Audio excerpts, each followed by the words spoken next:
हिंदी की परीक्षा है, 40 अंकों के लिए होने वाला है। सेक्शन ए आपका जो 20 अंकों का होगा, उसमें प्रस्ताव पूछा जाने वाला है और पत्र पूछा जाने वाला है। एक बार हम रिकैप कर लेते हैं। प्रस्ताव आपको 5 सब क्वेश्चंस होंगे प्रस्ताव में। प्रस्ताव आपको 12 अंकों के लिए पूछा जाएगा। फर्स्ट, सेकंड, थर्ड, फोर्थ और फिफ्थ, पांचवा है चित्र वर्णन। चित्र वर्णन हालांकि बहुत जगह बताते हैं टीचर्स की चित्र वर्णन की बजाय आप कहानी लिखिए या फिर आप डिस्क्रिप्टिव जो है उसके लिए जाइए, या जो गाइडलाइंस उसके लिए आप चाहिए। पर अगर आपने जो तैयारियां की हुई हैं और उसमें से ही चित्र वर्णन, आपकी तैयारियों में से ही कोई एक चित्र वर्णन में पूछ लिया गया है, तो प्लीज आप चित्र वर्णन अटेम्प्ट कीजिए। चित्र वर्णन अटेम्प्ट करने का मतलब ये नहीं है कि हरे रंग का पत्ता है और बड़ा सा पेड़ है, आप सिर्फ ये लिख रहे हैं। उस चित्र में कौन सी बातें निहित है, किस समस्या को आप उस चित्र के माध्यम से दर्शा सकते हैं, वहां वह बताइए। इंटरप्रेट कीजिए चित्र को, चित्र के माध्यम से इस समस्या को बताइए, समस्या का क्या समाधान है वो बताइए, उस समस्या से हमें क्या हानियां हो रही है, उस समस्या से क्या नुकसान हो रहे हैं वह बताइए चित्र के माध्यम से। एक बच्चा है और जो स्कूल विद्यालय में पढ़ रहा है, तो विद्यालय में के क्या लाभ है, विद्यालय में पढ़ने से एक बच्चा जब पढ़ता है उससे क्या लाभ है, नहीं पढ़ता है तो क्या नुकसान है, उस विद्यालय की स्थिति, उस विद्यालय की कंडीशन देखिए और बताइए वहां पर कि अगर सपोज बच्चा जो पढ़ रहा है वो जमीन पर बैठा है और विद्यालय में जो बेसिक चीजें नहीं है वह वहां पर चित्र में नहीं बताया जा रहा, तो आप बता सकते हैं। और दीवारें टूटी हुई है कि यह किस स्थिति में, यह विद्यालय कैसी जर्जर स्थिति में है और हमें इसे सुधारने की जरूरत है। तो यहाँ पर चित्र वर्णन में चित्र में की समस्या को देखिए, समस्या प्रधान ही होता है। कोई भी चित्र जब बताया जाता है, दर्शाया जाता है, दिखाया जाता है, तो उस चित्र के माध्यम से आपको उस चित्र में निहित किसी समस्या को बताना है। उस समस्या से में अगर कोई समाधान आपको नजर आता है तो वह आपको बताना है। और जो ऑलरेडी मैं बता चुकी वो सब बातें आप ध्यान में रखिए। गाइडलाइंस जो होती हैं, क्वेश्चन नंबर 1 और 2 मोस्टली गाइडलाइंस होती हैं। उन गाइडलाइंस को फॉलो कीजिए आप, और गाइडलाइंस को फॉलो करते हुए आप अपनी बातें वहां पर बताइए। आप अपनी बातों को लिखिए, पैराग्राफ्स बनाते जाइए और लिखते जाइए। 12 अंकों के लिए है और 200 शब्द लिखने हैं। अब ऐसा मत कीजिए कि आप एक एक शब्द को गिन रहे हैं और अपने समय को बर्बाद कर रहे हैं। आप क्या कीजिए, आप ऑलमोस्ट एक पेज में कम से कम 15 से 16 लाइंस होती है, तो अगर एक लाइन में आपने 5 शब्द लिखे हैं, ज़्यादा से ज़्यादा आप 7 से 8 शब्द लिखते हैं। और अगर 15 लाइन है तो बहुत चेक तो 15 इंटू 15 इंटू 8 कितना होता है, तो उसके हिसाब से आप वहाँ पर 120 शब्द होंगे, तो उसके हिसाब से आप वहाँ पर ये सोच सकते हैं कि हाँ मेरे 120 शब्द हो गए हैं यहाँ पर, अब मैं आगे का एक पैराग्राफ और लिखूंगा तो मेरे इतने सारे शब्द हो जाएंगे। तो एक एक शब्द को मत गिनते रहिए। और मैंने आपको पहले भी बताया है कि जो में है, पर है, तो इन सब शब्दों को आप बार बार मत गिनिए, ये गिनती उस शब्दों की श्रेणी में ये नहीं आते हैं। कौन सा प्रस्ताव आपको नहीं करना है, किसी के पक्ष, फॉर और विपक्ष वाला प्रस्ताव। जब तक कि आप एकदम स्ट्रांगली किसी के पक्ष या विपक्ष में बात नहीं कर सकते हैं, आप इस प्रस्ताव की ओर मत जाइए, क्योंकि आपको पता नहीं है कि आपको क्या कहना है क्या नहीं कहना है। जैसे कि कोई एक विषय अगर मैं यहाँ पर ले लेती हूँ, जो बिजली से चलने वाली गाड़ियां, इलेक्ट्रिक व्हीकल है, तो क्या आप इसके पक्ष में है, और अगर पक्ष में है तो क्यों, विपक्ष में है तो क्यों। तो आपके पास उतनी सारी चीजें तैयार रहनी चाहिए कि स्कूल के जो बस्ते हैं ये होने चाहिए या नहीं होने चाहिए। फिर बहुत सारी बातें हैं ऐसी। तो आप उसके, अगर आप स्ट्रांगली उसमें आपने तैयारी नहीं की है, बहुत गहराई से आप नहीं कर पा रहे, तो आप फिर मत कीजिए, इस प्रश्न को आप अटेम्प्ट मत कीजिए।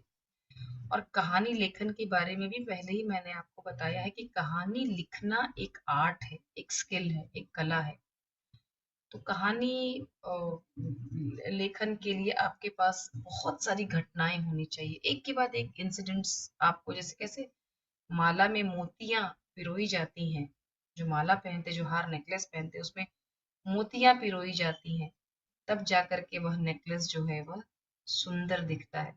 वैसे ही कहानी में क्या होती है, एक के बाद एक घटनाएं और उन घटनाओं में भी कंटिन्यूटी होनी चाहिए, तब जाकर के वह कहानी पूरी लगती है, वह कहानी सुंदर लगती है, उसका वह कहानी जो है सार्थक लगती है, मीनिंगफुल लगती है। वह कहानी कहानी अगर लिख रहे हैं तो उसका एक टाइटल भी लिखिए।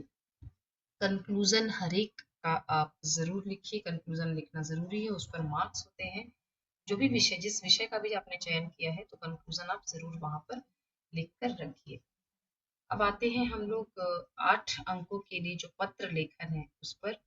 तो पत्र लेखन में आप बहुत अच्छे अंक आप ले सकते हैं। 3 पैराग्राफ्स में अपने पत्र को जरूर बनाइए।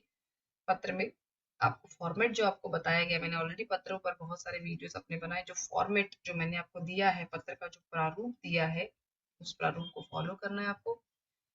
पता और दिनांक के लिए आपके अंक होते हैं, आधे अंक होते हैं। सैल्यूटेशन यानी अभिवादन और संबोधन और अभिवादन के लिए आपके आधे आधे अंक होते हैं, और समापन के लिए आपके आधे अंक होते हैं। तो ये 2 अंक का होता है आपका प्रारूप। और 3 पैराग्राफ्स आपको लिखने हैं। पहला पैराग्राफ, मैं यहाँ कुशल हूँ और तुम्हारी या आपकी कुशलता के लिए ईश्वर से प्रार्थना करता हूँ, करती हूँ, बस इतना ही लिखिए।